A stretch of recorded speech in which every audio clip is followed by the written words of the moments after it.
Welcome to Pavelec Perspective, a newsletter exploring fitness and health and life because, in my experience, they're all deeply intertwined. I'm Bill Pavelec, and over the past 35 years as a certified personal trainer and body worker and facility owner, I've learned a great deal about how the human body works and, most importantly, about our relationship with our bodies.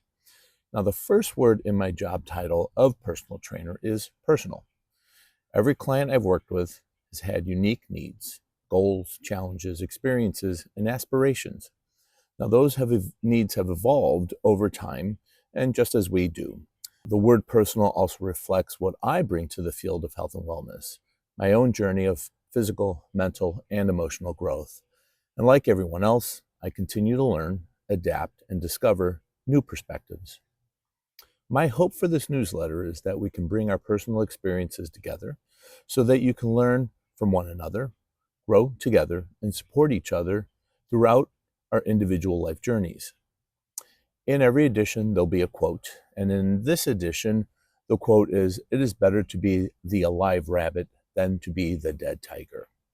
I often share this quote with clients because it reminds us of the fundamental truth: the laws of cause and effect is always at work in our lives. I work with a gentleman in his 70s who appears remarkably fit for his age. Unfortunately, he also believes that more and faster is always better. While that might work in some situations, it doesn't always work, especially with a 7-year-old body that leans forward several degrees and already has knee issues. He became obsessed with pickleball and, sure enough, strained his hamstring. Now he needs rehab. Now, I had warned him about this inevitable brick wall he was heading towards, and as a result, he is temporarily off the pickleball court.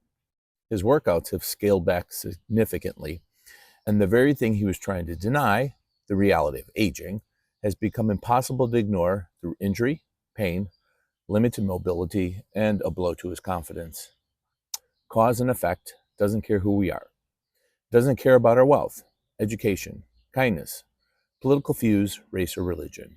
And because of that, it is up to each of us to learn about ourselves, know ourselves, and manage ourselves wisely so that we can be the alive rabbit and not the dead tiger. Now, in every issue, there's also going to be a strength segment. And strength training is like medicine. Strength training is one of those most powerful tools we have to maintain health. And like medicine, it works best when taken regularly and proper dosage. Over time, your body will adapt to exercise. And when that happens, you can gradually increase duration, load, or intensity. But increasing too much, too quickly, often leads to strains, injuries, setbacks, and interruption to consistency. And it's the consistency is where the real benefits come from. Whether you're using free weight machines, resistance bands, or body weight exercises, your skeletal system needs regular muscular tension to maintain strength and bone density. If you're new to strength training or returning after an extended break, consider working with a qualified and experienced fitness professional who understands your unique health situation. Now, a little guidance can go a long way towards avoiding unnecessary setbacks. Learning how to safely challenge your body's strength and endurance takes years of practice. But without intentional recovery, much of that effort can be wasted. And let's talk about recovery and the importance of intentional recovery, which includes pre and post workout stretching, proper hydration, balanced nutrition that supports healing, adequate sleep, massage therapy or body work, meditation, and intentional breathing practices. Now, life is a marathon, it's not a sprint. Think of your body like a vehicle.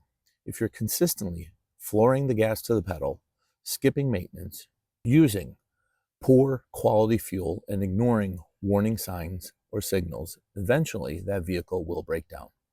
Repairs become more expensive, downtime increases, and your performance suffers. I once worked with a female client who always wanted to be pushed harder during our sessions, and even when she was stiff, achy, and exhausted. She was consistently moving from one responsibility to another. Her nervous system lived a near permanent fight or flight state. And she believed that if she wasn't organizing, directing, and controlling every aspect of her life and everyone else's life, everything would fall apart. Despite repeated conversations, she wasn't willing to reduce the intensity of her workouts. Eventually, we had to end our professional relationship because I couldn't support a path that I believed was harming her physically, mentally, and emotionally. Recovery is a skill. Like any skill, it must be learned and practiced until it becomes a habit. People who embrace recovery often heal more quickly from injuries, illnesses, and life's inevitable challenges. Recovery just isn't a process, it is a mindset. And in every issue, there will be a segment on mindset, because mindset is your most important relationship. Now, we all have preconceived ideas about ourselves, our bodies, and our health. Some of those beliefs were formed during childhood or adolescence. Others come from family, cultural, societal, victories, losses, injuries, pain, or even just witnessing the experiences of others around us. Regardless of where they come from, you are in a relationship with your body. And like any close relationship, there are things you know and things you rather not know. There are things you prefer to hide, and there's truths you rather avoid. My father-in-law used to say, the easiest person to fool is yourself.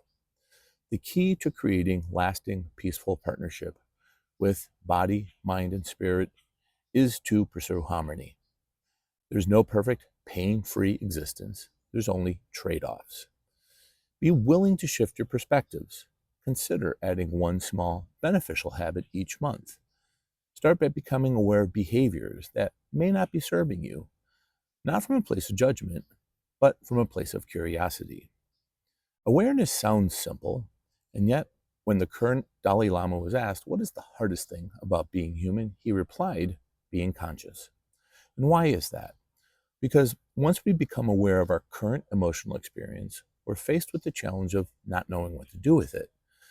We may be experiencing anxiety, fear, joy, sadness, uncertainty, or even fear of losing this moment of joy.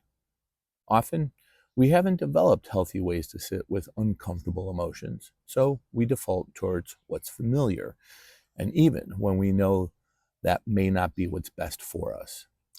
And this is where the simplest action often becomes the hardest one. Pause. Breathe. Observe yourself without judgment. Identify your feeling in that moment. And then also gently remind yourself, A, feelings are temporary, and B, I'm not my feelings. Be present with yourself without expectation. And when you do, give yourself credit. This is emotional strength training. The benefits, just like physical training, are results of consistent practice. You have the rest of your life to improve at this, which may feel comforting to some and intimidating to others. But remember, you're not alone. Sharing our fears connects us. Courage inspires courage. And we take even one step forward, we strengthen ourselves and those around us and the next generation that will follow our examples. And well, that's a win for all of us. So until next time, be well, enjoy the newsletter, and let's stay connected.